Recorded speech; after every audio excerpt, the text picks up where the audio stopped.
My husband mocked me at his promotion party. She's just a trophy from my poor phase. Everyone laughed. The next morning, his new boss arrived in a Rolls-Royce, with me in the back seat.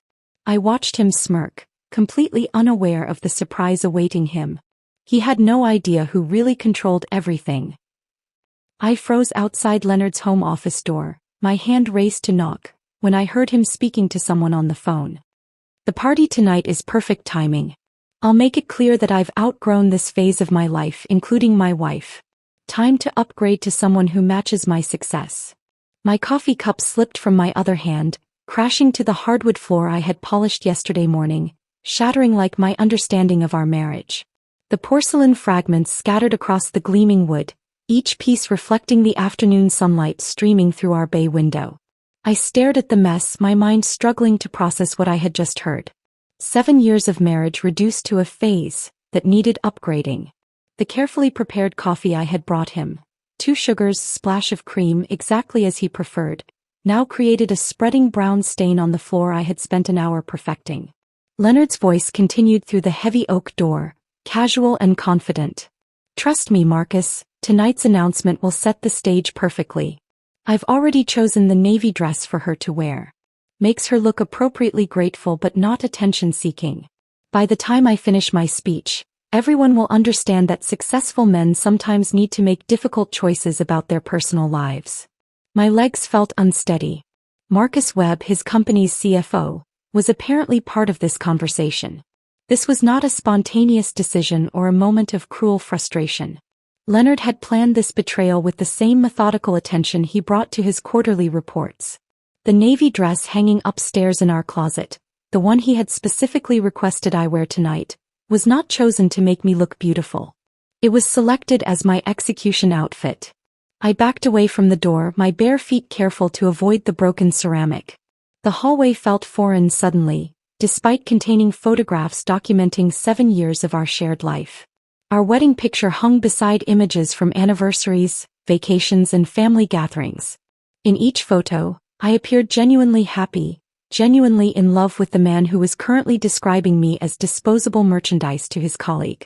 The morning had begun so normally. I had awakened at 5:30, moving quietly through our colonial home while Leonard slept peacefully.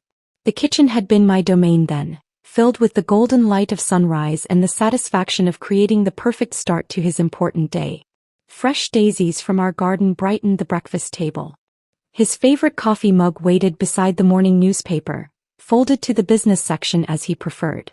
Leonard had emerged from his shower radiating excitement about his promotion celebration. Regional director at Morrison & Associates represented the culmination of years of struggle and ambition. I had shared his joy genuinely, already mentally organizing the evening's details to ensure his achievement received proper recognition. The guest list included his closest colleagues and their spouses, people I had cultivated relationships with specifically to support his career advancement. I had spent 3 full days preparing for tonight's dinner party. Our wedding china gleamed after careful polishing. The menu balanced sophistication with approachability, designed to impress without appearing pretentious. Each invitation had been personally extended via telephone, demonstrating my commitment to his professional success. The house sparkled from extensive cleaning, every surface reflecting the pride I felt in his accomplishment. Standing in our hallway now, coffee seeping into the hardwood floor, I recognized how thoroughly I had participated in orchestrating my own humiliation. The careful preparations, the selected dress, the practiced responses I had rehearsed to ensure I could discuss his achievements without overshadowing them, all of it served Leonard's plan to position me as the grateful first wife who had fulfilled her purpose.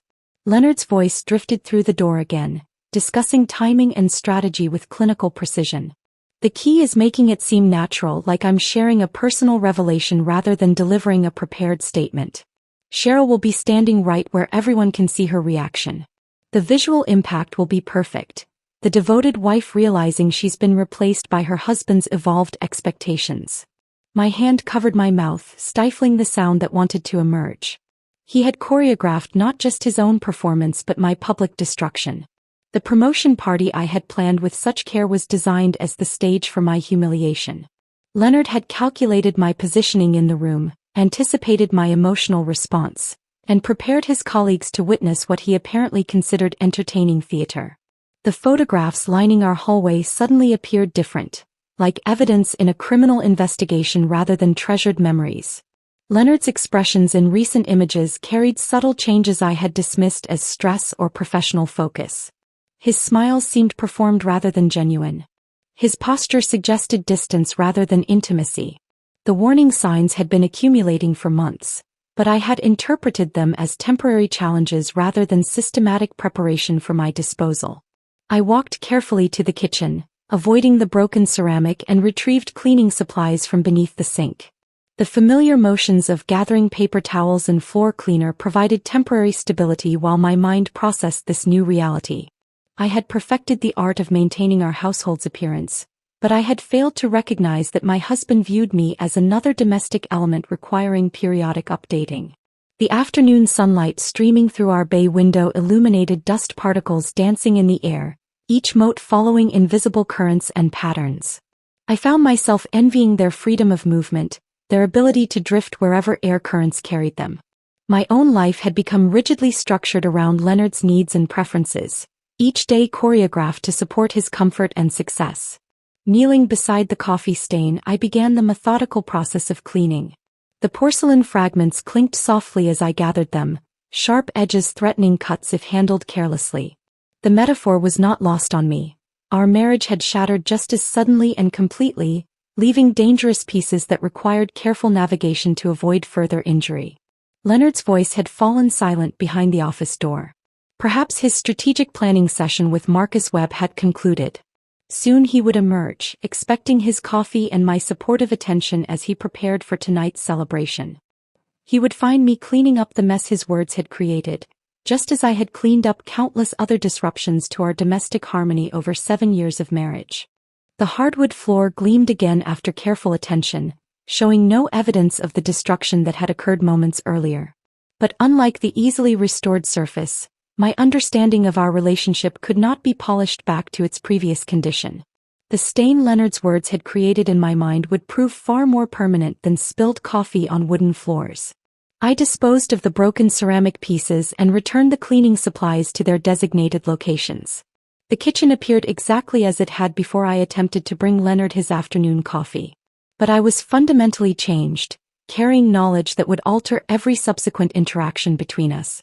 The woman who had awakened this morning believing in her marriage's authenticity no longer existed. In her place stood someone who understood that love and loyalty were not reciprocal currencies in Leonard's emotional economy. Tonight's party would proceed as planned, but I would attend as an informed participant rather than an unknowing victim of his calculated cruelty. The party guests began arriving at 6 o'clock precisely, their voices filling our foyer with animated chatter about Leonard's remarkable achievement. I moved through our home like an actress who had forgotten her lines, greeting each couple with mechanical warmth while the knowledge of Leonard's planned betrayal burned in my chest like swallowed poison. "Cheryl, you must be so proud," gushed Patricia Blackwell, her perfectly manicured hand squeezing my arm with theatrical enthusiasm. "Leonard's promotion is such wonderful news for both of you." I managed a smile that felt carved from stone. "We're very grateful for this opportunity." Behind Patricia's shoulder, I caught sight of Leonard emerging from his office. Phone call concluded. He wore his charcoal suit with the confidence of a man who had just finalized the details of his wife's public destruction. When our eyes met across the crowded living room, he winked at me with what I had always interpreted as loving conspiracy. Now I understood it was the signal between executioner and condemned. Marcus Webb arrived fashionably late, his silver hair gleaming under our chandelier as he embraced Leonard with the familiarity of co-conspirators. They spoke in lowered voices near the fireplace, their conversation punctuated by meaningful glances in my direction. I pretended to adjust the flower arrangements while straining to catch fragments of their discussion. "Everything set?" Marcus asked, his voice barely audible above the party chatter. Leonard nodded toward the small podium I had arranged beside our baby grand piano. "She chose the perfect spot herself. The irony is beautiful." My hands trembled as I reached for a drooping daisy, remembering how carefully I had positioned that podium to ensure Leonard's speech would be visible from every corner of our living room. I had wanted our guests to witness his moment of triumph from the best possible angles. Instead, I had inadvertently created a theater for my own humiliation. Margaret Winters appeared beside me, her pale blue dress impeccable as always. "You've outdone yourself with the arrangements tonight, Cheryl. Though I'm surprised you didn't coordinate your dress with the flowers. Navy seems rather somber for such a celebration." The comment struck like a physical blow. Margaret knew. The careful emphasis on my dress choice, the slight smirk playing at the corners of her mouth, the way her gaze lingered on my outfit with calculating assessment. Leonard had not limited his planning to Marcus Webb. Other wives were apparently aware of tonight's entertainment agenda. "Leonard selected this dress specifically," I replied, testing the waters of their shared knowledge.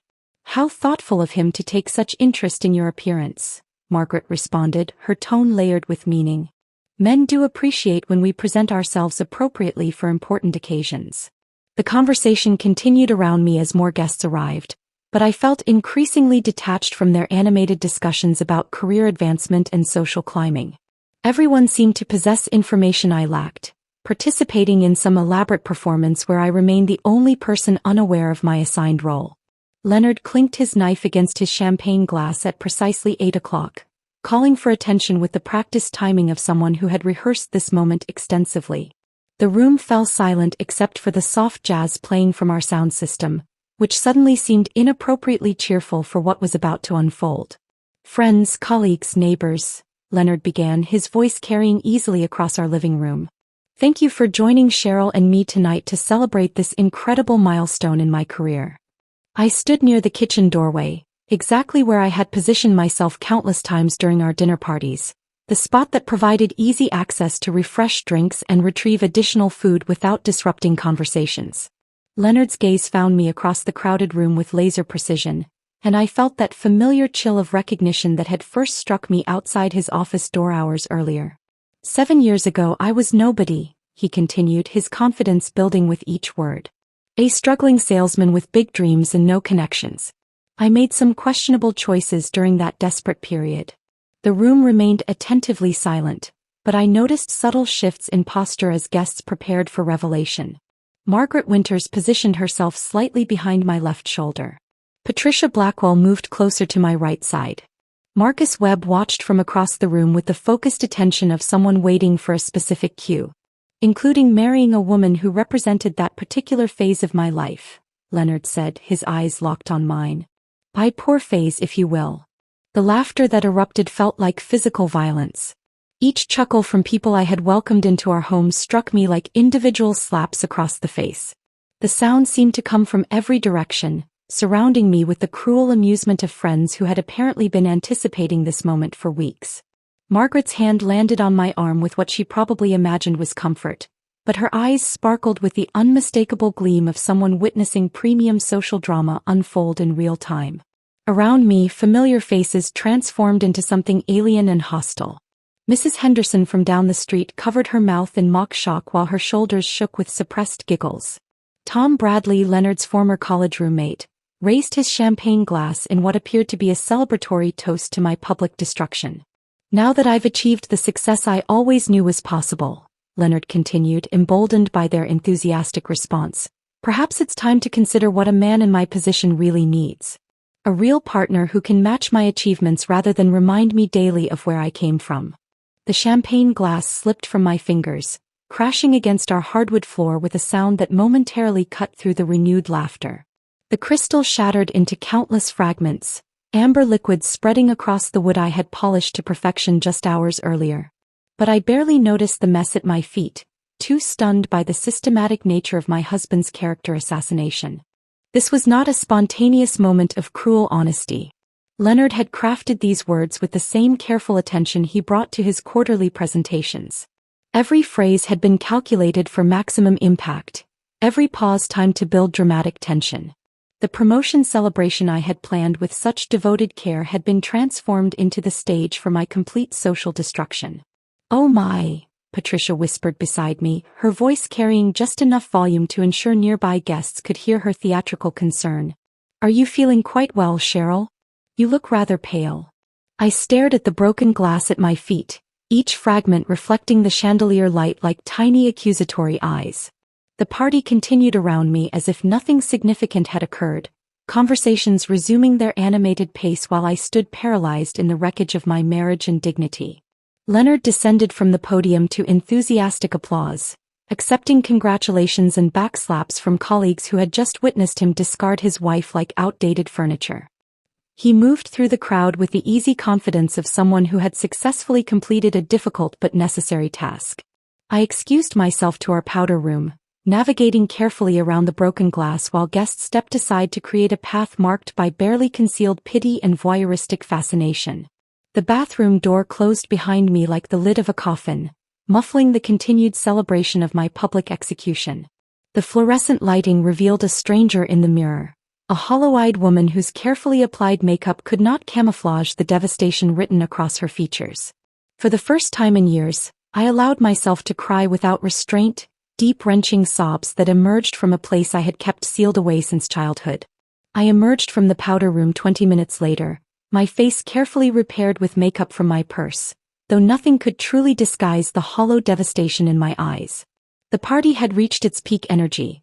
Guests clustered around Leonard as he basked in congratulations and backslaps from colleagues who had just witnessed him discard his wife like outdated furniture. "There she is," Patricia Blackwell announced with theatrical brightness as I approached the living room. "We were just telling Leonard how lucky he is to have such a supportive wife during this transition." The word transition hung in the air like smoke, its implications crystal clear to everyone present except, presumably, me. I nodded mechanically, accepting their condescending sympathy while Leonard continued his animated discussion about his new responsibilities and exciting future prospects. The remainder of the evening passed in a haze of forced smiles and hollow conversations. I moved through our home like a ghost haunting her own life, refilling drinks and collecting empty plates while guests offered me pitying looks and carefully worded encouragement about new chapters and fresh starts. Each interaction felt like a small funeral, mourning the death of the woman I had been just hours earlier. By 10 o'clock the last guest had departed, leaving behind empty champagne bottles and the lingering scent of perfume and aftershave. Leonard hummed contentedly as he straightened his tie and checked his appearance in the hallway mirror, apparently satisfied with the evening's successful execution of his plan. "Ready to go?" he asked, jingling his car keys with the casual confidence of someone whose world remained exactly as he preferred it. The drive to our house unfolded in suffocating silence. Leonard had insisted we stay at the downtown hotel tonight to avoid driving after drinking, but now the familiar suburban streets felt foreign and threatening in the darkness. He hummed along with the soft rock station, occasionally tapping the steering wheel in rhythm, completely oblivious to the emotional carnage sitting 3 feet away from him. Our colonial house materialized in the headlight beams, its white facade gleaming like bleached bones in the darkness. The structure I had once considered our sanctuary now appeared alien and unwelcoming, each carefully chosen architectural detail serving as painful testimony to dreams Leonard had just declared publicly obsolete. The wraparound porch where I had spent countless summer evenings reading while Leonard worked late looked like a stage set for a life that no longer existed. He parked in our familiar driveway with practiced ease, the motion automatic after 7 years of shared routines.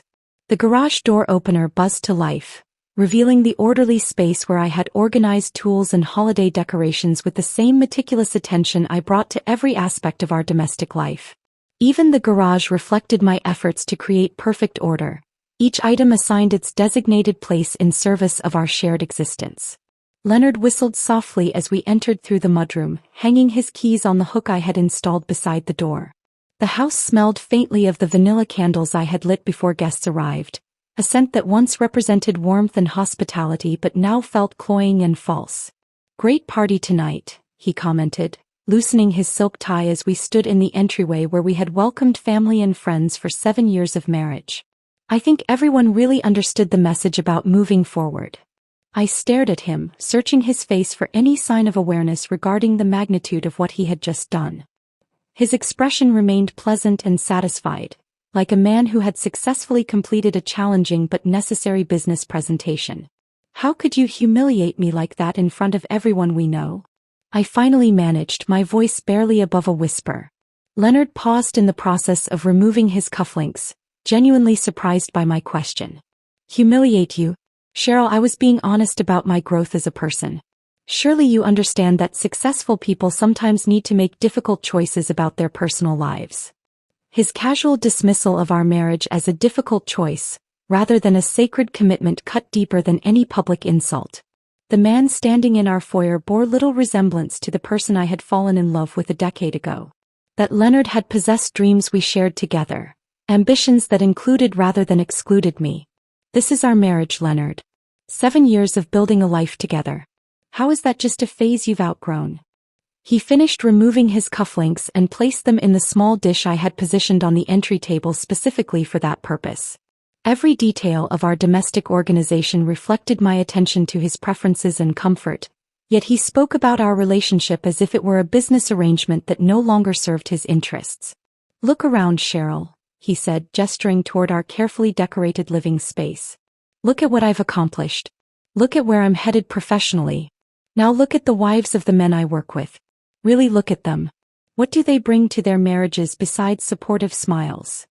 His words forced me to confront a truth I had been desperately avoiding for months. Margaret Winters held an MBA from Wharton and consulted for major corporations.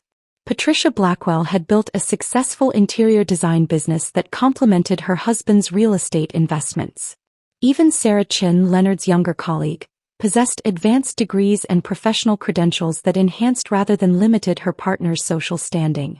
I had spent 7 years systematically erasing every aspect of my identity that might compete with Leonard's ambitions. My own college degree in communications gathered dust while I focused on creating the perfect domestic environment for his success. My former interests in writing and community organizations had been gradually abandoned in favor of activities that supported his career networking. Standing surrounded by tangible evidence of the life I had poured my entire being into creating, I experienced the shocking realization that somewhere during this gradual process of self-sacrifice, I had completely disappeared as an individual. The woman Leonard had married possessed her own dreams and capabilities, but she had been methodically erased to make room for his expanding ego. I've supported every goal you've ever had, I said, my voice growing stronger with each word. I've organized your life, managed our home, entertained your colleagues, and never once complained about putting your career ahead of everything else. And I'm grateful for that, Leonard replied with the patronizing tone he might use with a helpful secretary. But gratitude doesn't mean I have to pretend we're equals now. You've served your purpose, Cheryl. You helped me through the struggling phase of my career.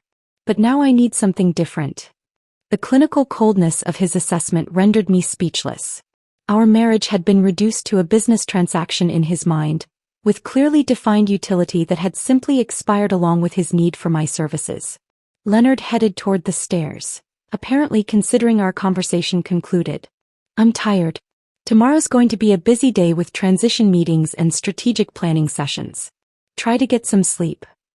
He disappeared upstairs, leaving me standing alone in the entryway of the home we had supposedly built together. The silence pressed against my ears like water, dense and suffocating. Every familiar object around me seemed to mock the naive woman who had believed in partnership and mutual respect. I walked slowly to our bedroom, where Leonard was already changing into his pajamas with the casual efficiency of someone whose conscience remained perfectly clear.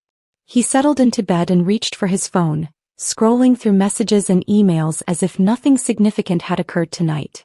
Alone in our master bathroom, I stared at my reflection while removing the makeup I had so carefully applied for his celebration. The woman in the mirror appeared hollow and unfamiliar, her eyes carrying knowledge that would forever change how she moved through the world.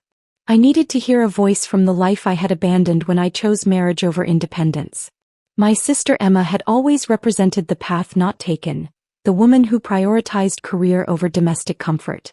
At 11 o'clock Pacific time, she would still be awake in her Los Angeles apartment, probably reviewing case files for tomorrow's court appearances. The phone rang twice before her familiar voice answered. Cheryl? It's late there. Is everything okay? Everything's not okay, I whispered into the phone, my voice breaking on the words I had been holding inside for 3 months. Emma, Leonard said things tonight that I can't unsay. He called our marriage his poor phase, in front of everyone we know. Emma's sharp intake of breath carried across 3,000 miles. He said what? I repeated Leonard's speech word for word, each phrase cutting just as deeply the second time. Emma remained silent for a long moment, and I could picture her in her sleek Los Angeles apartment, probably pacing between her floor-to-ceiling windows while her legal mind processed the implications of what I had described. Cheryl, listen to me carefully. You have a choice to make. You can let this destroy you or you can use it as fuel. But if you choose the second option, you need to be prepared for war. War. The word lodged itself in my chest like a splinter, sharp and foreign. I had never considered fighting back against Leonard. My entire marriage had been built on accommodation and support, on smoothing his path rather than creating obstacles. That conversation with Emma became my lifeline during the dark months that followed. Because 3 weeks after his triumphant promotion celebration, Leonard's new world began crumbling around him. The phone call came on a Tuesday morning while I was watering the kitchen herbs. Leonard answered with his usual professional confidence, but I watched his face transform as he listened to the voice on the other end. "What do you mean restructuring?" he said, his voice climbing an octave. "I just started this position. My performance reviews have been excellent." I set down the watering can and moved closer, close enough to hear the corporate speak flowing through the phone about difficult decisions and economic realities and right-sizing the organization. Leonard's face grew pale, then flushed red with rising panic. "This is about the Henderson account, isn't it? Someone's been spreading lies about my handling of that situation." The conversation continued for another 10 minutes, but the outcome was clear from Leonard's increasingly desperate tone. Morrison and Associates was terminating his employment, effective immediately. The promotion he had celebrated so publicly, the success he had used to justify humiliating me, had evaporated in a single phone call. Leonard hung up and stood frozen in our kitchen, still wearing his pajamas at 11 o'clock in the morning. For a moment, vulnerability flickered across his features, and I felt an automatic impulse to comfort him. But then he looked at me with eyes full of accusation. "This is your fault," he said quietly. "Your pathetic performance at the party. The way you embarrassed me in front of my colleagues. They probably think I can't even manage my own household." The unfairness of his accusation took my breath away. I had endured his public humiliation with as much grace as possible, had continued playing the perfect hostess even while my marriage shattered around me. Yet somehow my reaction to his cruelty had become the cause of his professional failure. That moment marked the beginning of 3 months of psychological warfare in our own home. Leonard spent his days sending resumes into an indifferent job market while spending his evenings cataloging my failures with scientific precision. According to his analysis, my inability to network effectively had cost him valuable connections. My lack of sophistication had embarrassed him at corporate events. My very existence served as a constant reminder of his temporary setback rather than supporting his return to success. "Look at Margaret Winters," he would say during our increasingly tense dinner conversations. "She introduced her husband to the entire board at Carlyle Industries. That woman understands how to leverage social situations for professional advancement." I wanted to remind him that Margaret held an MBA from Wharton and maintained her own consulting practice, but pointing out her credentials would only invite more criticism of my own abandoned academic achievements. Instead, I absorbed his complaints in silence, each one adding weight to the growing conviction that I was indeed the inadequate wife he described. Our social circle, once a source of community and belonging, became treacherous territory where every interaction carried the potential for humiliation. The neighborhood barbecue at the Pattersons' house became an ordeal of sympathetic glances and carefully worded inquiries about Leonard's situation. Margaret and Patricia treated me with a mixture of superiority and false sympathy that made every conversation excruciating. "Any promising leads?" Patricia asked with theatrical concern while we stood near the dessert table, her voice loud enough for nearby guests to overhear. "It must be so stressful for both of you during this transition period." The word transition had become code for Leonard's unemployment, a polite way of discussing his failure without acknowledging its permanence. I smiled and offered vague reassurances about his excellent prospects while internally counting the minutes until we could leave. Leonard's behavior at these events grew increasingly erratic. He would dominate conversations about business trends he no longer participated in, offering analysis of industries where his opinions carried no weight. His desperate attempts to maintain relevance became painful to witness, yet he blamed me for his social awkwardness. "You stood there like a statue," he criticized after the Patterson barbecue. You could have mentioned my consulting possibilities, talked about my strategic insights. Instead, you made me look like a man whose own wife doesn't believe in his capabilities. I began declining social invitations, choosing isolation over public embarrassment. But the loneliness of our empty house only amplified Leonard's criticism and my own growing sense of worthlessness. The woman who had once believed in her value as a partner and companion began to question whether Leonard's assessment of her inadequacies might be accurate. During one particularly difficult afternoon, while Leonard attended yet another networking event that would yield no results, I decided to organize our bedroom closets. The mindless task of sorting clothes and folding linens provided temporary escape from the constant tension that had infected every corner of our home. In the back of my closet, behind boxes of seasonal decorations, I discovered a container I had not opened in years. Inside lay artifacts from the woman I had been before marriage consumed my identity. Photographs from college showing me laughing with friends, my eyes bright with possibility and ambition. Academic certificates recognizing achievements Leonard had never acknowledged. Letters from roommates and classmates who had known me as an individual rather than half of a couple. Among these treasures I found a business card that made my heart skip. Donna Richardson, my former college roommate, had given it to me years ago during a brief lunch meeting. I remembered her enthusiasm about launching her consulting firm, her confidence about building something meaningful in the corporate world. At the time, I had been too absorbed in my role as Leonard's wife to pay serious attention to her professional achievements. The elegant card listed her as principal partner at Richardson & Associates, with offices in the downtown business district. I wondered what kind of woman Donna had become, whether she had managed to build the successful career she had always envisioned.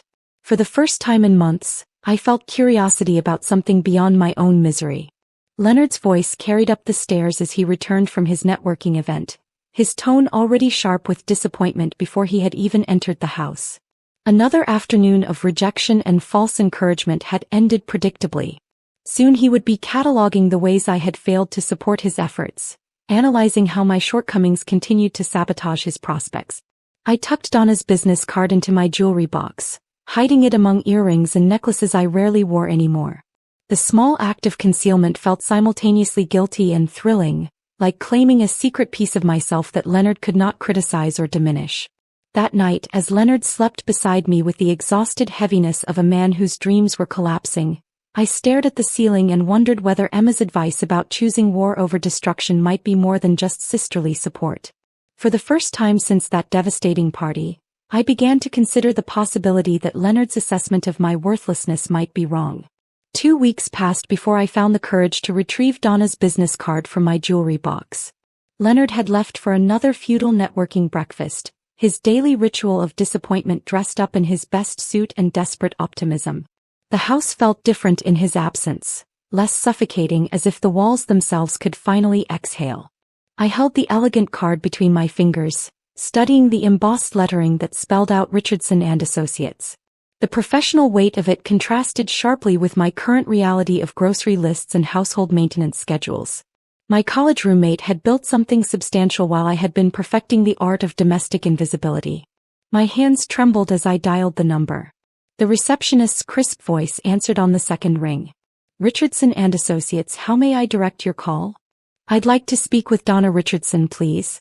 This is Cheryl Manning, an old college friend. The hold music felt like an eternity. I almost hung up twice, convinced that Donna would be too busy or too successful to remember the quiet girl who had shared her dorm room a decade ago. But then her voice came through the line, warm and unmistakably familiar. Cheryl Manning. I was just thinking about you last week when I saw an article about suburban development in your area. How are you, sweetie? The endearment nearly brought tears to my eyes. When was the last time someone had spoken to me with genuine affection rather than obligation or irritation? I'm complicated, I admitted, the words tumbling out before I could stop them. Donna, I need advice. My life has become something I don't recognize and I don't know how to fix it. Tell me everything, she said without hesitation, and I could hear her settling into her chair, giving me her complete attention in a way Leonard hadn't done in years. The entire story poured out of me. Leonard's public humiliation at the promotion party, his subsequent job loss, the months of psychological warfare that had transformed our home into a battlefield where I was both prisoner and target. Donna listened without interrupting, occasionally making sympathetic sounds that let me know she was processing every detail. And now he blames me for everything, I finished, my voice barely above a whisper. He says I'm the reason his career is stalled, that I embarrass him socially, that I'm not the kind of wife a successful man needs. The silence stretched for several seconds before Donna spoke, and when she did, her voice carried the steel I remembered from our college debates. Cheryl, let me ask you something. Does Leonard know about your communications degree? About your work on the university newspaper? About that internship you did with the mayor's office? I blinked in surprise. I had forgotten that Donna knew about those accomplishments, achievements that Leonard had never bothered to learn about despite 7 years of marriage. He's never asked, I said quietly. Of course he hasn't. Men like Leonard don't ask because they don't want to know. They need you to be small so they can feel large. Her voice grew thoughtful. You know, we've been looking for someone with exactly your background. Strategic communications, relationship management, project coordination. The position just opened up last week. My heart stopped. Donna, I couldn't ask you to. You're not asking. I'm offering. But Cheryl, this needs to be handled very carefully. Leonard can never know you were involved in arranging this. His pride would make it impossible for him to accept the position, and more importantly, you would lose all leverage. The word leverage sent an electric shock through my system. I had never possessed leverage in my marriage, had never even considered it as a possibility. What exactly are you suggesting? I asked. Meet me for lunch tomorrow. The Meridian Grill downtown at noon. We need to discuss this face to face. I agreed before I could lose my nerve, then spent the rest of the morning in a state of anxious excitement I hadn't felt since college. The prospect of meeting Donna, of stepping back into a world where my thoughts might matter, felt like preparing for a journey to a foreign country where I had once been fluent but had forgotten the language. The next day, I told Leonard I was having lunch with an old college friend, carefully omitting Donna's last name and professional status. He barely looked up from his laptop, too absorbed in his job search to care about my social activities. The Meridian Grill occupied the top floor of a gleaming office building in the financial district. I felt underdressed despite wearing my best blazer, surrounded by women in expensive suits who moved with the confidence of people who controlled their own destinies.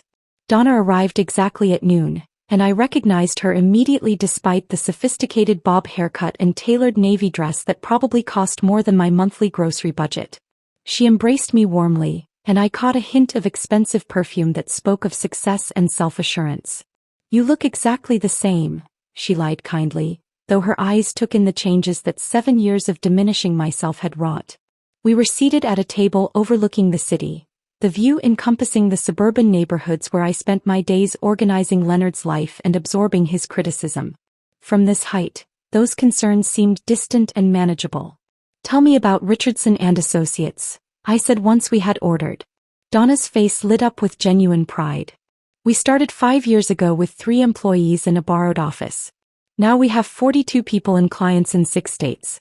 We specialize in organizational restructuring and strategic communications, helping companies navigate major transitions.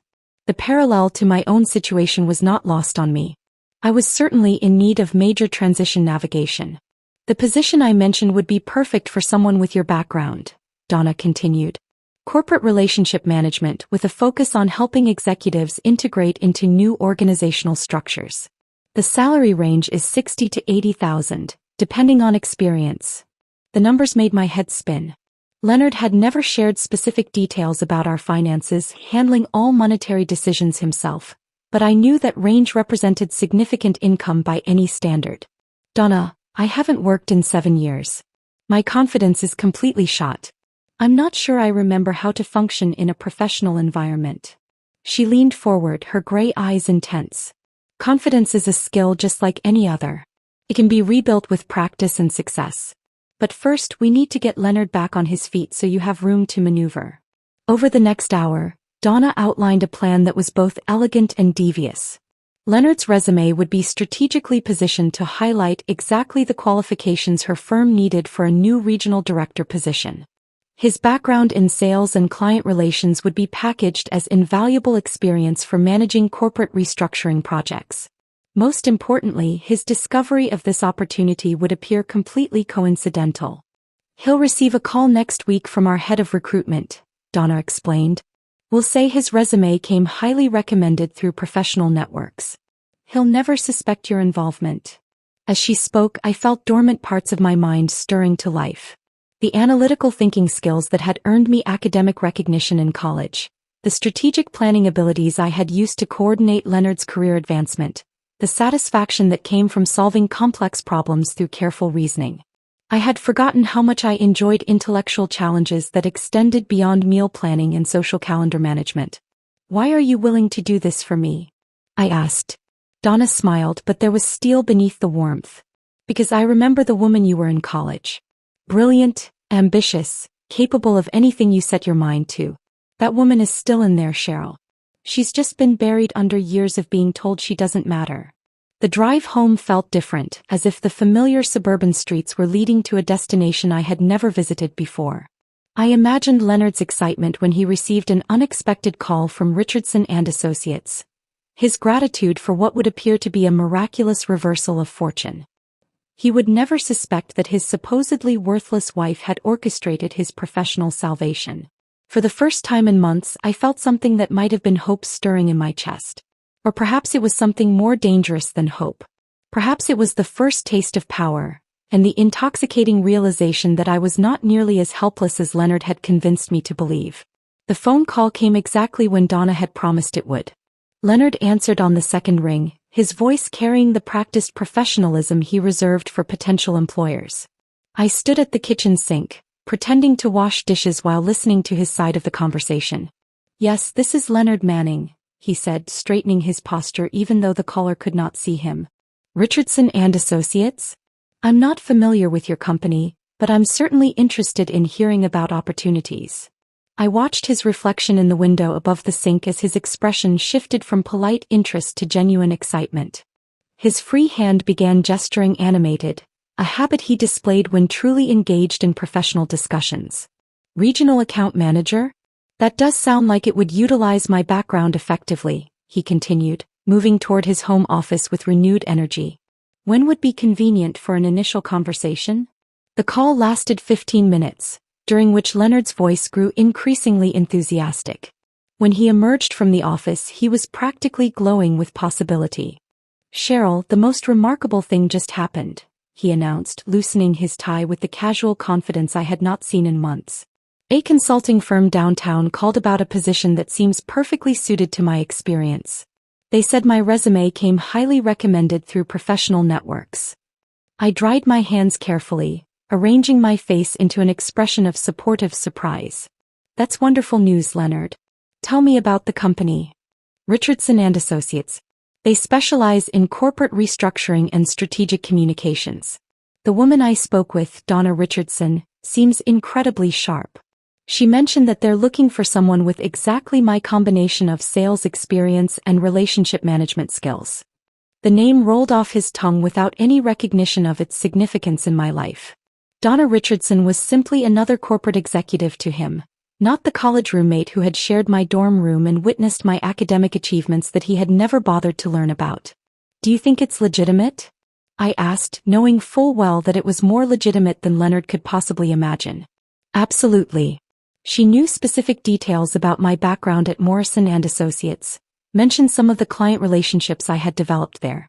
This isn't some random headhunter fishing for candidates. They've done their research. Indeed they had, thanks to the detailed briefing I had provided during my strategic lunch with Donna.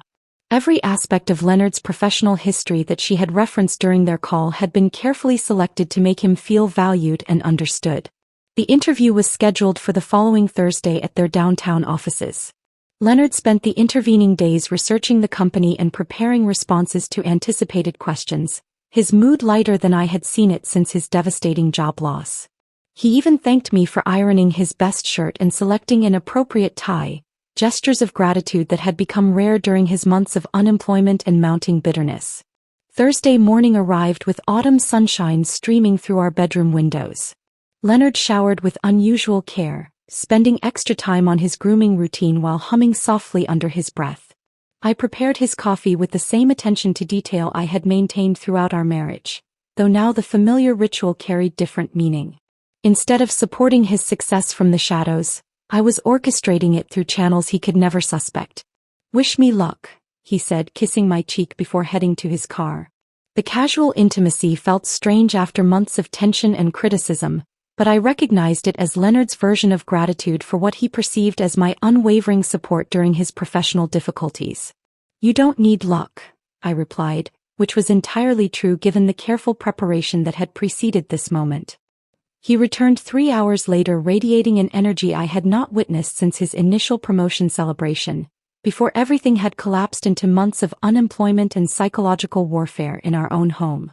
"Cheryl, she's brilliant," he announced, hanging his suit jacket in the hallway closet with meticulous care. "Donna Richardson is exactly the kind of business leader I've always hoped to work with. Sharp, insightful, completely focused on results." She asked questions that really demonstrated her understanding of complex organizational dynamics. I nodded encouragingly while remembering my own conversations with Donna, during which she had displayed those same qualities in developing our strategy for Leonard's professional resurrection. "The position is even better than she described over the phone," Leonard continued, his excitement building as he spoke. "Regional account manager with significant autonomy and growth potential. The salary range is excellent, and they offer comprehensive benefits including stock options." The financial details had been carefully calibrated during Donna's planning process, designed to exceed Leonard's previous compensation while remaining within reasonable market parameters. His gratitude would be proportional to the improvement over his current circumstances, making him more receptive to the opportunity. "When will you hear back?" I asked. She said they're making decisions quickly for this position. "Possibly by early next week." The call came on Tuesday just as Donna had predicted. Leonard accepted the offer immediately, his voice carrying genuine excitement about joining what he described as a dynamic organization with real vision for the future. The salary exceeded his previous position by 30%, along with benefits that represented genuine financial security for our household. That evening, Leonard insisted on celebrating at Romano's, the intimate Italian restaurant where we had shared our first official date a decade earlier. The gesture might have carried real emotional significance under different circumstances, but I found it difficult to feel romantic about a dinner celebrating success I had secretly orchestrated. "To new beginnings," Leonard said, raising his wine glass across the candlelit table. "To second chances and unexpected opportunities." I echoed his toast while thinking about my own transformation rather than his career advancement. The woman sitting across from him bore little resemblance to the naive college graduate who had prioritized marriage over personal ambition. That woman had believed in partnership and mutual support. This woman understood power and strategic manipulation.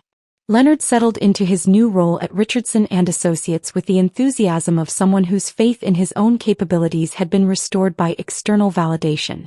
His daily reports about office dynamics and client relationships revealed a man who felt genuinely appreciated for his professional contributions, something that had been missing during his final months at Morrison and Associates.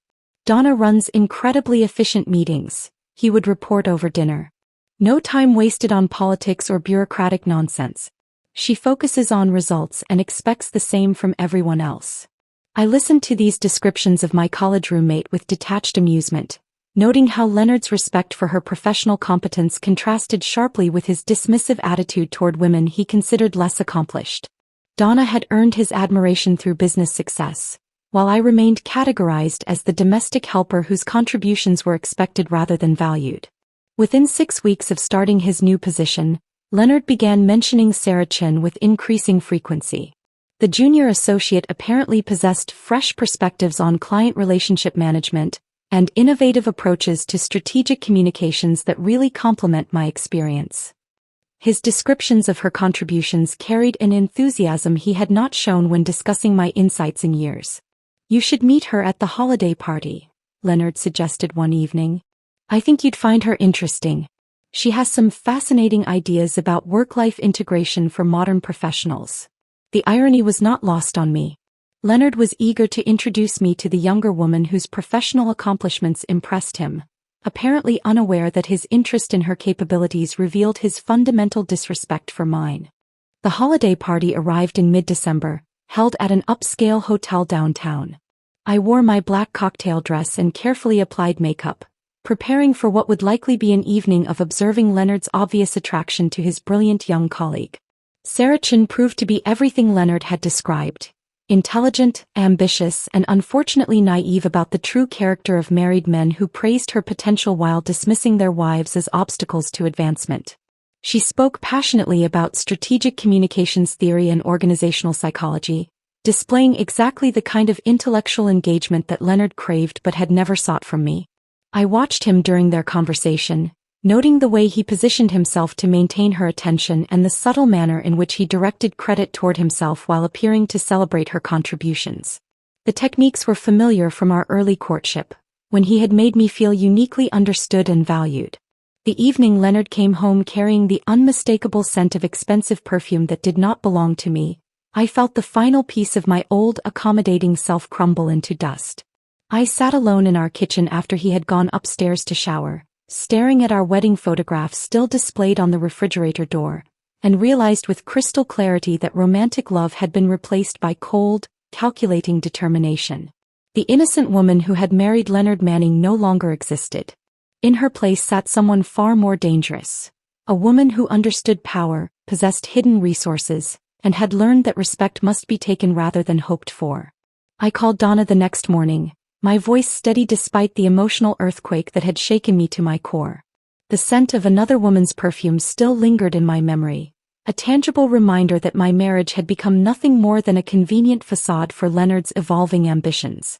"I need to know everything about Sarah Chin," I said without preamble when Donna answered her direct line. "Ah," Donna replied, her tone shifting to the cool professionalism she reserved for serious business discussions. "I was wondering when we would have this conversation. Can you meet me for lunch today?" 2 hours later, I sat across from Donna at the West Shore Country Club, the same exclusive venue where Leonard had once dismissed my intelligence during a charity auction 3 years earlier. He had introduced me to potential clients as just a housewife, while praising Margaret Winters as a real strategic thinker within earshot. The memory still stung, but today it felt like ammunition rather than humiliation. "Tell me about Sarah," I said once we had ordered our salads. Donna set down her water glass with deliberate precision. 28 years old, MBA from Northwestern, specializes in organizational psychology and strategic communications. She joined the firm 6 months ago as a junior associate reporting directly to Leonard. The professional credentials hit me like physical blows. Sarah Chin possessed exactly the kind of educational background and career trajectory that Leonard had always suggested I lacked. She represented his vision of an appropriate partner for his current status, someone who could enhance rather than limit his professional aspirations. "Is she aware of his intentions?" I asked. "Sarah is brilliant at business strategy but remarkably naive about office politics. She interprets Leonard's mentorship as professional development rather than personal pursuit. She's mentioned feeling grateful for his guidance and investment in her career growth." I recognized the pattern immediately. Leonard had used identical techniques during our courtship, making me feel uniquely understood and valued while positioning himself as my intellectual superior and professional guide. The manipulation was so familiar that I could predict his next moves with surgical precision. What does she know about me? Very little. Leonard rarely mentions his personal life at work, and when he does, it's usually to complain about domestic obligations interfering with his professional focus. Sarah probably views you as the typical corporate wife who doesn't understand the demands of his career. The casual dismissal of my existence felt oddly liberating. If Sarah Chin saw me as irrelevant to Leonard's professional world, she would never suspect that his wife possessed the connections and strategic capabilities to influence his career trajectory. Her blind spot regarding my involvement would prove advantageous when the time came for more direct action. "Tell me about his position at Richardson and Associates. What are his vulnerabilities?" Donna leaned forward slightly, her gray eyes sharpening with the focus she brought to competitive analysis. Leonard manages 3 major client accounts representing approximately 40% of his department's annual revenue. His role requires absolute trust and reliability because these clients have long-term contracts with significant penalty clauses for service disruptions. She explained the intricate web of professional relationships that supported Leonard's current success. His reputation with key decision-makers depended on maintaining consistent performance and demonstrating sound judgment in both strategic planning and personnel management. Any questions about his character or reliability could cascade through the organization, affecting his standing with clients who valued stability above innovation. The Henderson Group account alone generates $2 million in annual fees, Donna continued. Leonard has primary responsibility for that relationship, and Robert Henderson specifically requested him after their initial meeting. If Henderson lost confidence in Leonard's judgment or professionalism, the entire account could be at risk. This information crystallized my understanding of Leonard's professional dependencies. His success at Richardson and Associates was built on personal relationships rather than institutional loyalty, making him vulnerable to reputation damage in ways he probably had not considered. The knowledge felt like discovering architectural blueprints for a building I intended to demolish with surgical precision. What would happen if questions arose about his personal conduct? Hypothetically speaking. Donna's smile carried the sharp edge I remembered from our college debate competitions. Corporate clients in our industry are remarkably conservative about personal scandals. They associate professional reliability with personal integrity, sometimes to an unrealistic degree. Any suggestion that Leonard lacks sound judgment in his personal life would raise concerns about his decision-making capabilities in professional contexts. The conversation continued for another hour, during which Donna provided detailed intelligence about office dynamics, client expectations, and the specific performance metrics that determined Leonard's continued employment. She explained how my background in communications and project management could be leveraged to establish independent credibility within her organization, creating opportunities for legitimate consulting work that would position me as a professional equal rather than a dependent spouse. The plan is elegant in its simplicity, Donna said as we prepared to leave. We use Leonard's current success against him while building your own platform for future independence. He'll never suspect your involvement until it's too late to prevent the consequences. The framework we developed was methodical and comprehensive. Phase 1 would involve establishing my credibility as a strategic consultant with legitimate expertise in organizational communications. Phase 2 would create opportunities for me to interact with Leonard's key clients and colleagues, allowing them to witness my professional capabilities firsthand. Phase 3 would depend on Leonard's behavior, but the groundwork would be established for swift action if his personal conduct threatened professional relationships. The beauty of this approach, Donna explained, is that Leonard's own arrogance becomes his greatest vulnerability. He's so convinced of your insignificance that he won't recognize the threat until your influence is already established. As we walked to the parking garage, I felt the satisfaction that comes from transforming emotional pain into strategic advantage. The woman who had discovered perfume scent on her husband's clothing the previous evening had evolved overnight into someone far more dangerous. A strategic thinker with resources, connections, and a comprehensive understanding of her target's weaknesses. There's one more thing you should know, Donna said as we reached our cars. Sarah Chin has been asking questions about opportunities for advancement within the firm. She's ambitious and talented, but she lacks the political sophistication to navigate the complexities of rapid promotion. If Leonard has made promises about accelerating her career development, she may be setting herself up for disappointment. This final piece of intelligence completed the picture. Leonard was not simply pursuing an affair with a younger colleague. He was making commitments about professional advancement that he lacked the authority to fulfill independently.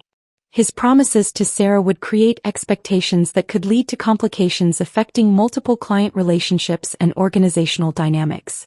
The drive home felt different than it had just hours earlier. Instead of carrying the weight of betrayal and humiliation, I now possessed detailed intelligence about Leonard's professional vulnerabilities and personal entanglements. The knowledge transformed my perspective from victim to strategist, from helpless spouse to informed adversary. Leonard was waiting in the kitchen when I arrived, his face carrying the casual satisfaction of someone who believed his secrets remained safely hidden. He asked about my lunch with Donna in the distracted tone he used for conversations he considered unimportant, never suspecting that his wife had spent 2 hours gathering intelligence about his career, his colleagues, and his naive young protégé. Just catching up on old times, I replied, which was technically accurate while omitting the strategic planning that would determine his future. The deception felt natural and necessary, the first step in a longer campaign that would require patience, precision, and the careful management of information that could destroy everything he had built. That evening, as Leonard worked late in his home office on what he claimed were urgent client presentations, I began researching organizational psychology and strategic communications theory. If I intended to establish credibility as a consultant in Donna's world, I needed to refresh knowledge that had been dormant since college while developing expertise in contemporary business practices. The woman who had married Leonard Manning 7 years earlier would never have contemplated such calculated deception. But that woman no longer existed, replaced by someone who understood that power was not given freely but taken through strategic planning and patient execution.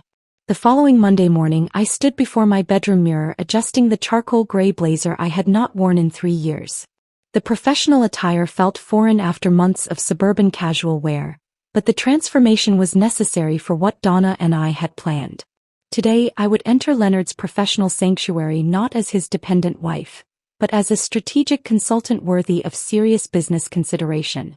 Donna had spent the weekend preparing her staff for my visit.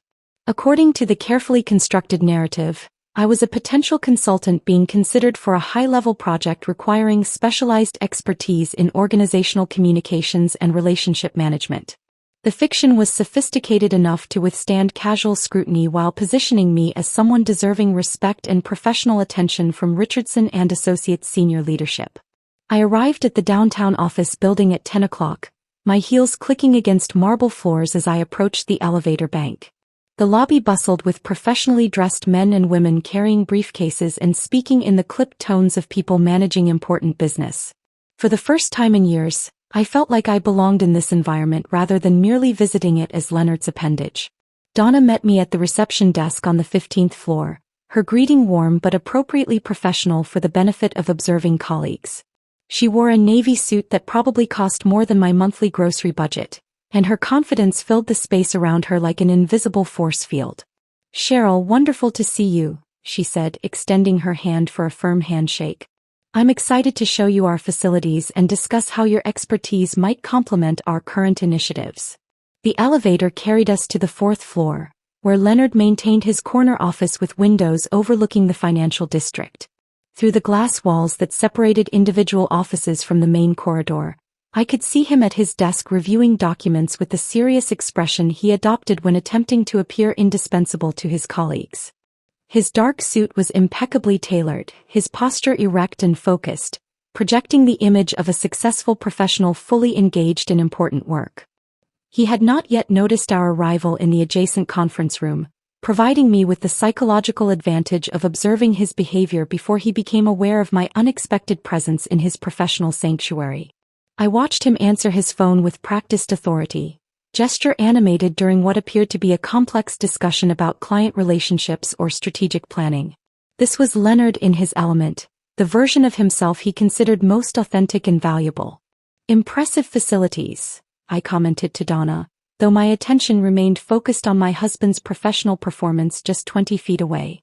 "We've worked hard to create an environment that supports both collaboration and focused individual work," Donna replied, her voice carrying easily through the conference room as we settled into leather chairs around a polished wooden table. The glass walls maintained transparency while providing necessary privacy for confidential discussions. As we began our staged conversation about potential consulting opportunities, I noticed Leonard glance up from his desk work. His expression cycled rapidly through confusion, recognition, and something approaching genuine panic as he processed the unexpected sight of his supposedly insignificant wife in his workplace. Through the transparent walls, he observed Donna introducing me to Marcus Webb and Patricia Sullivan, 2 senior partners whose respect he had worked months to earn. Donna had choreographed this moment with theatrical precision. She presented me to her colleagues as someone instrumental to the company's next major growth phase, speaking with the authority of someone announcing a significant acquisition that would benefit everyone involved in the organization. Each handshake and smile served as testimony to my apparent importance and professional credibility. "Cheryl brings a unique perspective on strategic communications that could prove invaluable for our expansion into new market segments," Donna explained to Marcus Webb, her tone carrying the conviction of someone who had carefully evaluated my qualifications. Her background combines theoretical knowledge with practical implementation experience. Marcus nodded thoughtfully, his gray eyes assessing me with the attention he typically reserved for potential business partners rather than employees' spouses. That combination is rare in our industry. Most consultants specialize in either strategy development or operational execution, but rarely both. I responded with insights drawn from my research over the weekend, discussing current trends in organizational psychology and their applications to corporate restructuring projects. The conversation flowed naturally, my dormant analytical skills awakening under the stimulus of professional engagement. For the first time in years, I felt intellectually challenged and respected for my contributions rather than merely tolerated as background presence. Leonard appeared in the conference room doorway during our discussion about market penetration strategies. His face appeared notably pale beneath his carefully maintained tan, and his usual professional composure seemed strained around the edges. "Cheryl," he said, his voice carrying confusion and barely concealed alarm. "What are you doing here?" I turned toward him with the casual tone I might use for a distant acquaintance rather than my husband of 7 years. "Hello, Leonard." Donna was showing me around the facilities while we discussed potential collaboration opportunities. His obvious confusion deepened as I explained our conversation about strategic consulting projects that could benefit both my expertise and Richardson and Associates' client base. I watched him struggle to process this information, witnessing the exact moment when he realized that his wife, the woman he had consistently dismissed as a relic of his previous life phase, was being actively courted by his employer for her professional capabilities and industry connections. "I had no idea you were considering consulting work," Leonard managed, his voice tight with barely controlled anxiety. "There are many things about my background that we've never discussed," I replied with deliberate understatement, allowing the implication to settle in the space between us. Marcus Webb chose that moment to make a particularly pointed observation about my professional credentials. "Leonard, I'm genuinely impressed by Cheryl's background in strategic consulting. You never mentioned your wife's extensive experience in organizational communications during our previous conversations about industry trends." The comment landed with surgical precision.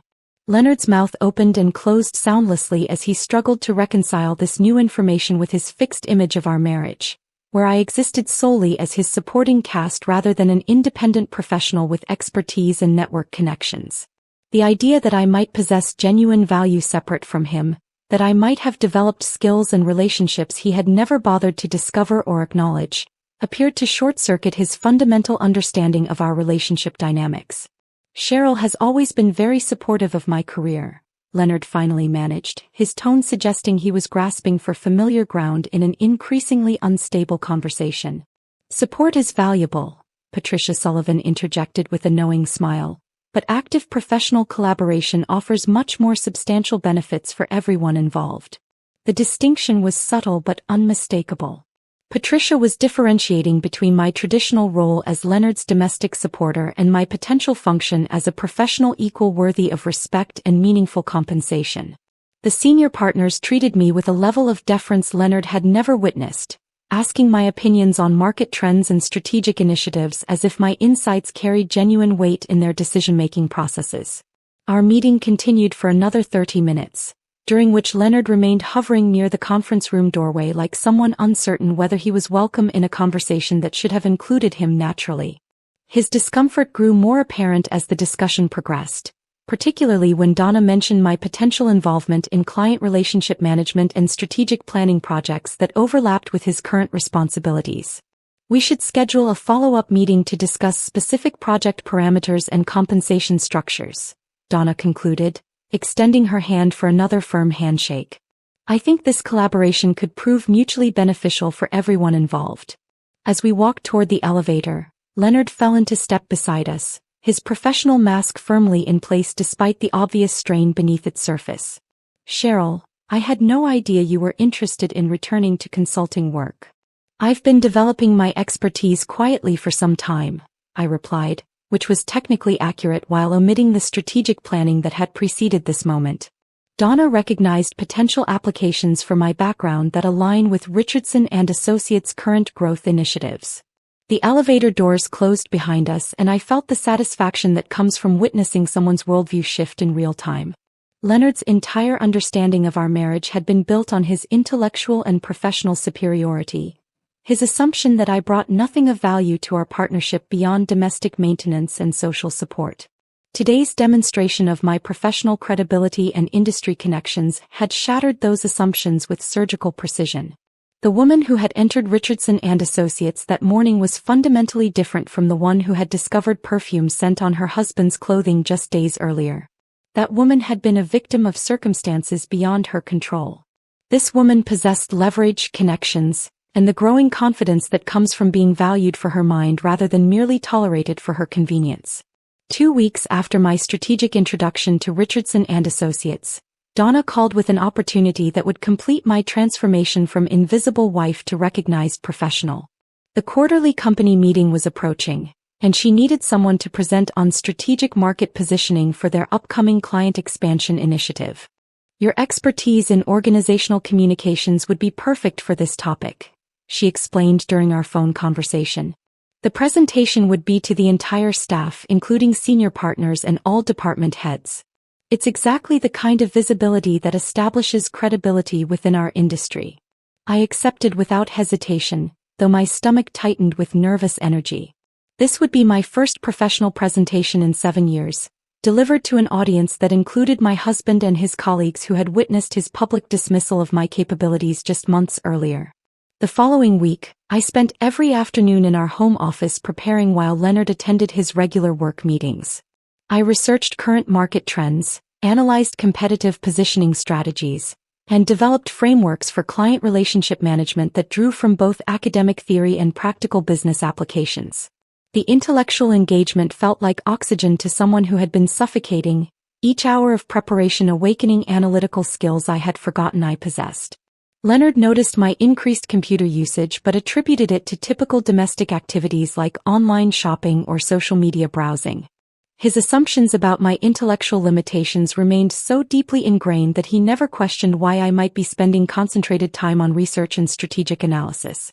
The morning of the presentation, I dressed with the same care I had once reserved for supporting Leonard's career milestones. My navy suit was professionally tailored, my makeup understated but polished, my demeanor calm despite the significance of what was about to unfold. This would be my public debut as someone worthy of professional respect rather than polite tolerance. The Richardson and Associates conference room filled steadily as employees from every department gathered for the quarterly meeting. I positioned myself near the front, reviewing my notes one final time while observing the audience that would witness either my professional resurrection or complete humiliation. Leonard entered with several colleagues from his department, taking a seat in the back row where he could observe without drawing attention to our personal relationship. His expression registered surprise when Donna introduced me as the presenter rather than a guest observer, his eyebrows rising as she outlined my credentials and expertise in strategic market positioning. The confusion on his face deepened as she described my background in organizational communications with the authority of someone who had thoroughly vetted my qualifications. Cheryl brings a unique perspective that combines theoretical knowledge with practical implementation experience, Donna announced to the assembled staff. Her insights into client relationship management will prove invaluable as we expand into new market segments. I approached the podium with steady confidence, my years of academic training returning like muscle memory despite the extended hiatus from professional presentations. The opening minutes focused on industry trends and competitive analysis, territory where I could establish credibility before moving into more complex strategic frameworks. The audience remained attentively engaged as I discussed market penetration strategies and organizational positioning techniques. Several senior partners took notes, their body language suggesting genuine interest rather than polite obligation.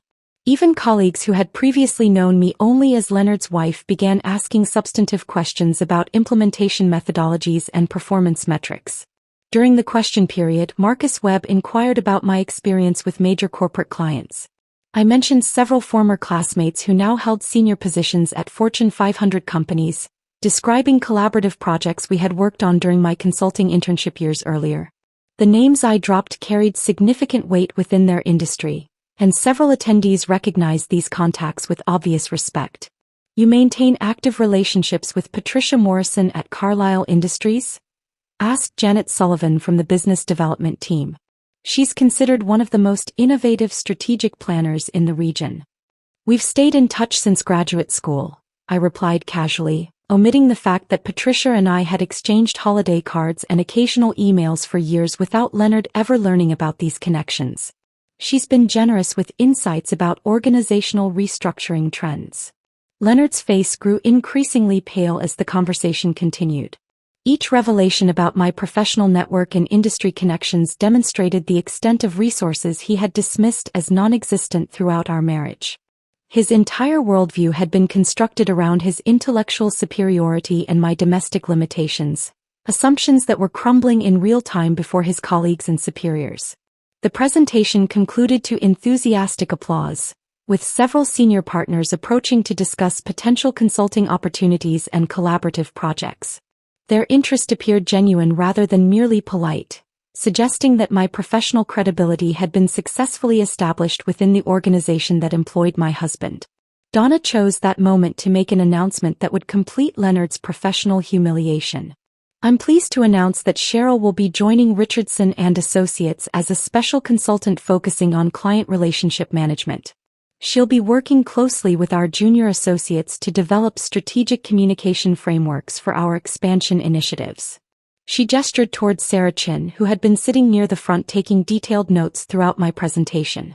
Sarah will be supporting this initiative under Cheryl's direct supervision, bringing her excellent analytical skills to complement Cheryl's strategic expertise.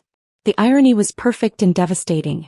The woman Leonard had hoped to replace me with would now report to me professionally, creating a dynamic where his romantic interest became my professional subordinate.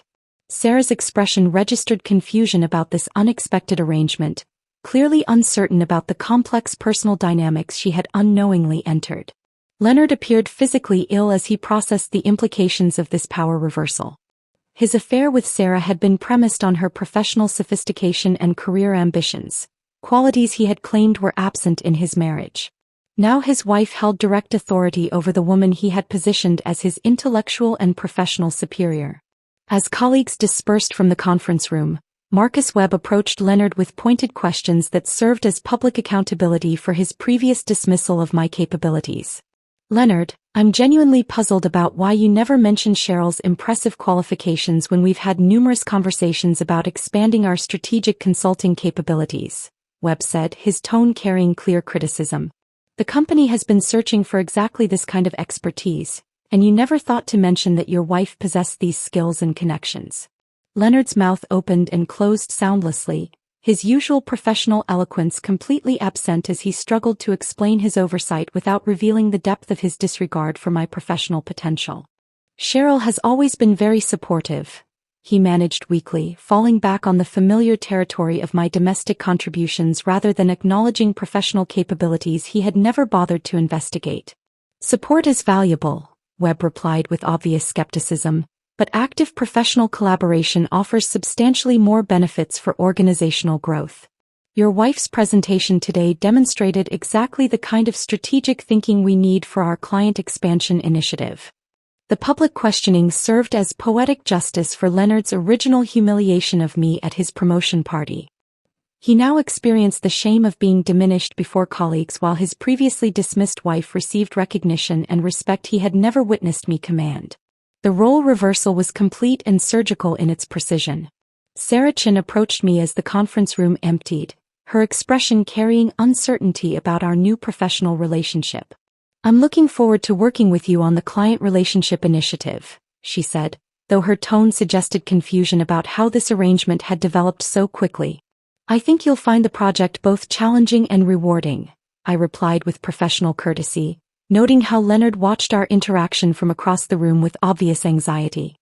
His romantic pursuit of Sarah had just become significantly more complicated now that she reported directly to the wife he had publicly dismissed and privately betrayed. The woman who left Richardson and Associates that afternoon bore no resemblance to the suburban housewife who had discovered perfume scent on her husband's clothing just weeks earlier. I had reclaimed not only my professional identity but also the respect and recognition that Leonard had systematically denied me throughout our marriage. The balance of power between us had shifted irrevocably, and he was only beginning to understand the full implications of what had transpired. That evening, Leonard sat across from me at our dining room table, mechanically cutting his salmon into precise geometric shapes without bringing any of it to his mouth. The silence between us carried a weight that had fundamentally shifted since morning, when he had watched his supposedly insignificant wife command professional respect from his colleagues and superiors.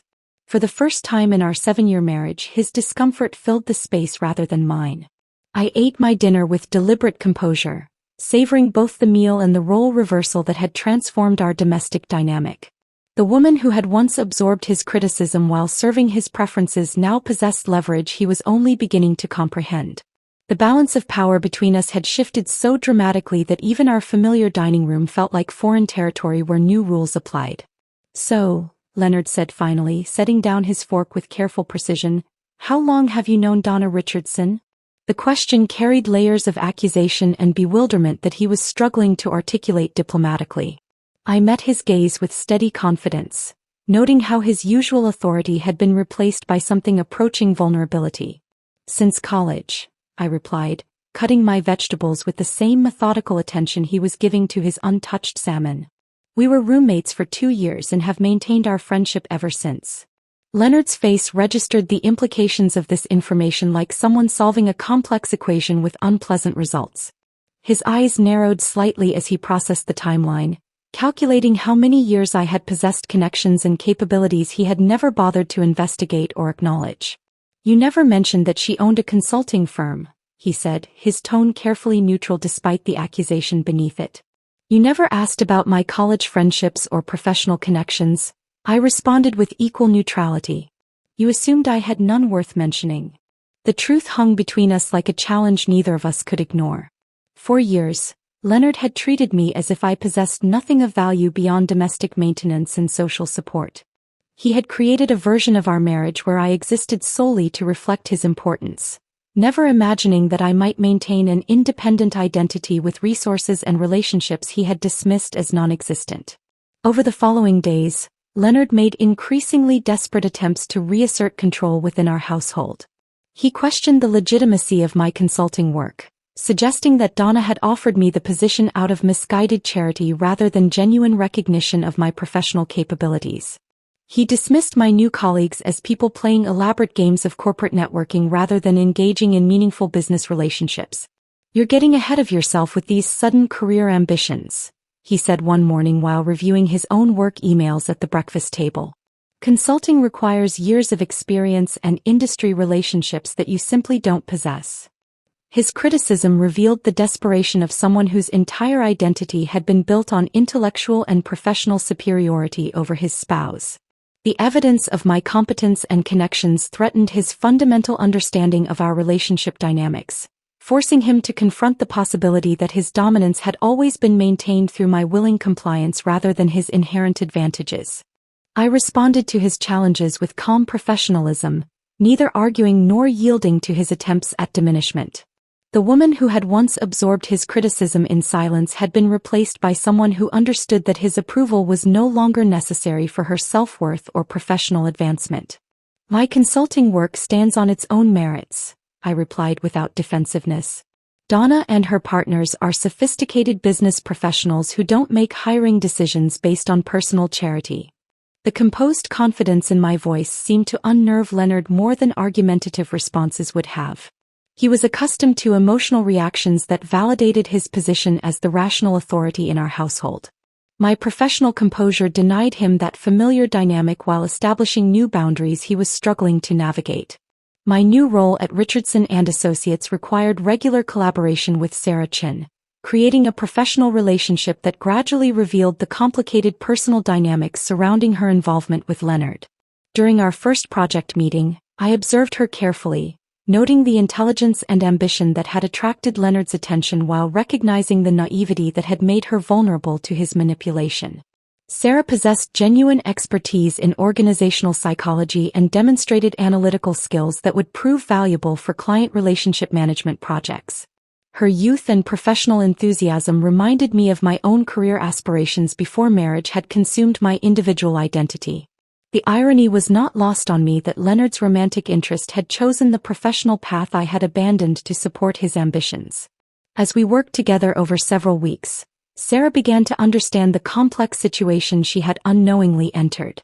During one particularly uncomfortable team meeting, her expression registered growing awareness that the married man who had been mentoring her career was the same person whose wife now served as her direct supervisor.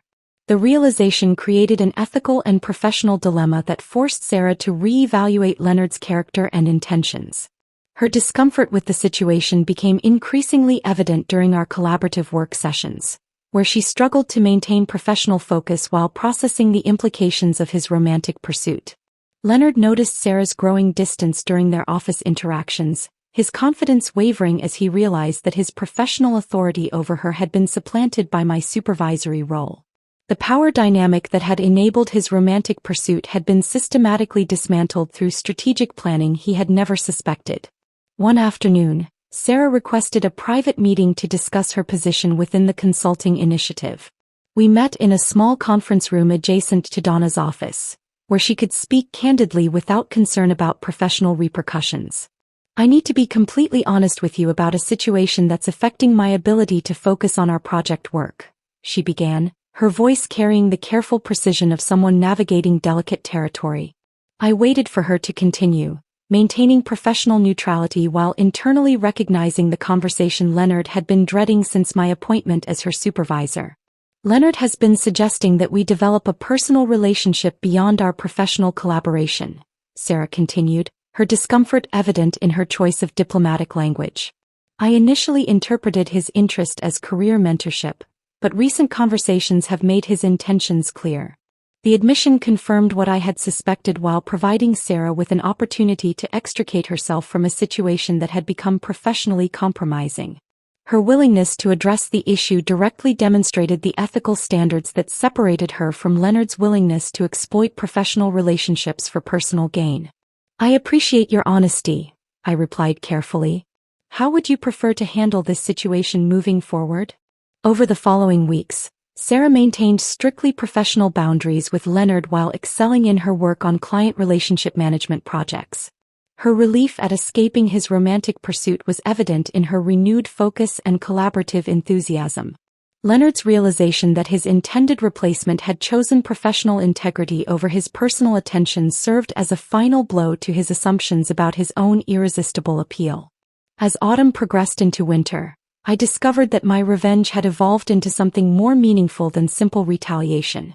The consulting work provided intellectual stimulation and financial independence that I had forgotten were possible. My re-established friendship with Donna offered emotional support from someone who valued my capabilities rather than merely tolerating my presence. Leonard remained in our marriage, chastened and diminished but still present as we negotiated a new dynamic where mutual respect had replaced his former dominance. The transformation was not complete reconciliation, but rather an acknowledgement that our relationship required fundamental restructuring if it were to continue. The woman who had once stood silently while her husband mocked her publicly had been replaced by someone who understood that true power came not from revenge but from refusing to remain invisible in her own life. I had reclaimed not just my professional identity but also my sense of personal worth, assets that no one could diminish or destroy without my permission. Standing in our kitchen one December morning, preparing coffee with the same attention to detail I had maintained throughout our marriage, I realized that the ritual now carried different meaning. Instead of serving his preferences from a position of dependence, I was choosing to maintain domestic traditions from a foundation of personal strength and professional independence. The future remained uncertain, but the balance of power between us had shifted irrevocably. Leonard's assumptions about my limitations had been systematically dismantled through strategic planning and professional achievement.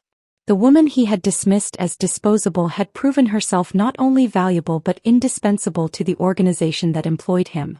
That recognition brought not bitter satisfaction but a profound sense of completeness. I had reclaimed my place in the world not through destruction of others but through the resurrection of capabilities I had allowed to lie dormant too long. The silent betrayal that had nearly destroyed me had ultimately become the catalyst for my professional and personal resurrection. If this story of strategic transformation kept you captivated until the very end, hit that like button right now. My favorite part was when Cheryl delivered that company-wide presentation, watching Leonard realize his wife possessed capabilities he never bothered to discover. What was your favorite moment of her journey? Share it in the comments below. Don't miss more powerful stories of resilience and empowerment like this. Subscribe and hit that notification bell so you never miss an upload.